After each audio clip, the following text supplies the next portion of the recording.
Hey, what's up, people? Piz out here, and today I want to talk to you guys about Rob Zombie's The Lords of Salem. And I kind of wanted to approach this review in a kind of stream of consciousness type fashion, because the movie feels very stream of consciousness. But really, calling The Lords of Salem a stream of consciousness type movie is really giving you way too much credit. The movie, and I use the term movie lightly because it really doesn't feel like a movie.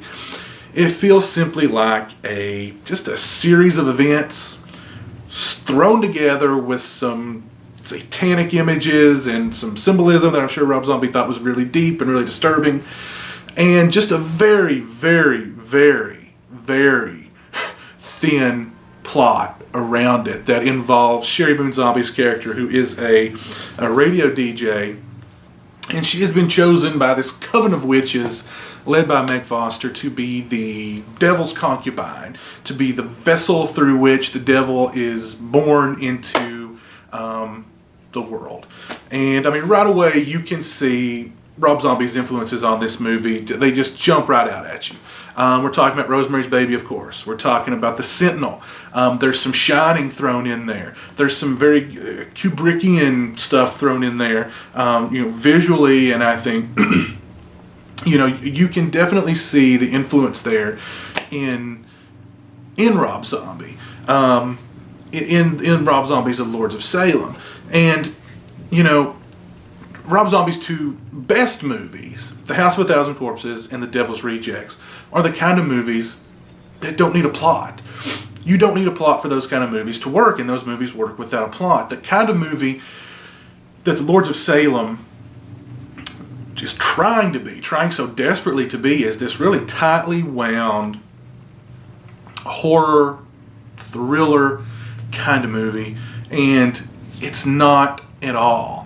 And I think that's more of a failing on Rob Zombie's part, not only as a writer, but just as a filmmaker in general. And this has been something that, people have talked about in regards to Rob Zombie as a negative. Rob Zombie is a horror movie fan, or he at least appears to be a horror movie fan. But he doesn't quite understand horror movies. He shows his influences. House of a Thousand Corpses definitely, influenced by like Texas Chainsaw Massacre. The Devil's Rejects influenced by a lot of 70s exploitation movies. And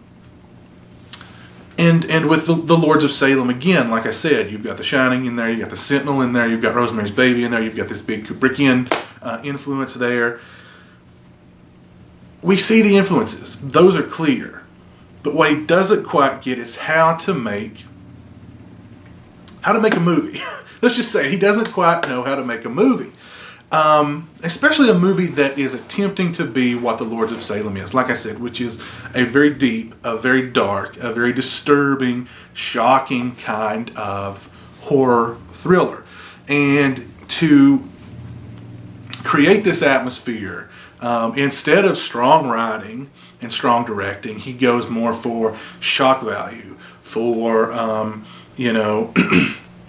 like I said, disturbing images more so than just an overall disturbing atmospheric film.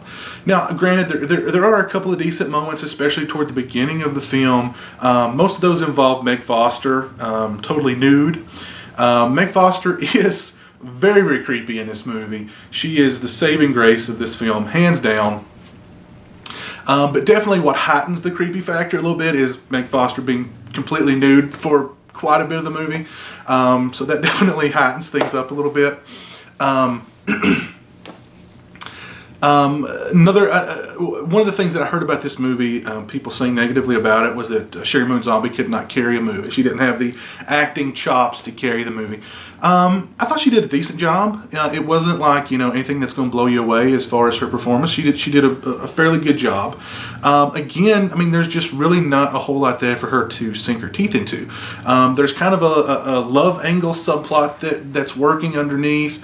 There's a kind of a nice moment in the movie where Sherry Boone Zombie is talking to her potential love interest, which, I mean, on screen they have absolutely no chemistry. I mean, it's nothing is there. Again, that's probably a fault of, writing and of course filmmaking and acting all together. But there's a nice moment where the two were talking on the phone, and he's telling her, I'm here for you. I've always been here for you. And she just very, at this point she's lost, and she knows she's lost, and she knows it's not going to end well. And she just, very quietly says, I know that. I've always known that. I thought that was a really nice moment that just sort of came out of nowhere. At a point in the movie where I was kind of, to be quite frank, bored with it. Aside from that, there's really not a lot here. Like I said, it's very plotless. It's kind of pointless, to be perfectly honest with you. It is an hour-and-a-half long music video, pretty much. And we know Rob Zombie's done quite a few music videos, so he knows how to make a good music video. As far as does he know how to make a strong movie? It depends on the kind of movie. This isn't the sort of terrain that we've seen before with Rob Zombie, as far as, crazy backwoods rednecks, running around killing people and stuff like that, as we saw in The Devil's Rejects and House of a Thousand Corpses. Those movies work on a totally different level, and those are good films. The Lords of Salem was something completely different, and he just, I'll give him an A for effort, definitely, as far as, he's trying to become a filmmaker. He's showing his influences sort of visually, more so than he is through actual,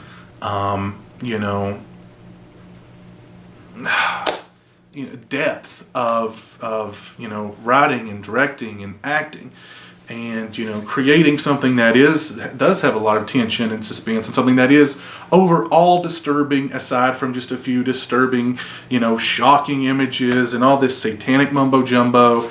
Really, the movie kind of goes nowhere, and the movie kind of just sort of ends, and you're really, it's sort of a numb feeling. Definitely can't recommend this movie on any, by any means. I can't recommend it. It's almost it's I would say slightly interesting to watch, just to see, what Rob Zombie is trying to make here. Which, again, he's trying. He doesn't necessarily succeed. I think it's going to be one of those movies that Rob Zombie fans are going to love. Horror fans are probably going to hate, because, again, we've seen it done before. We've got all these other movies that far better movies. It's a shame to even, you can't really even, it's tough to even bring up movies like The Shining and Rosemary's Baby and The Sentinel in the same sentence as The Lords of Salem, but clearly, the influences are there, but just all together, it's really not a movie. Again, it's a very long music video. So yeah, I cannot recommend it. I do not recommend it. I did not like it, and yeah, I wouldn't even say that it is an interesting sort of failure as far as a movie is concerned, although I did say it's kind of interesting to see what he's trying to do.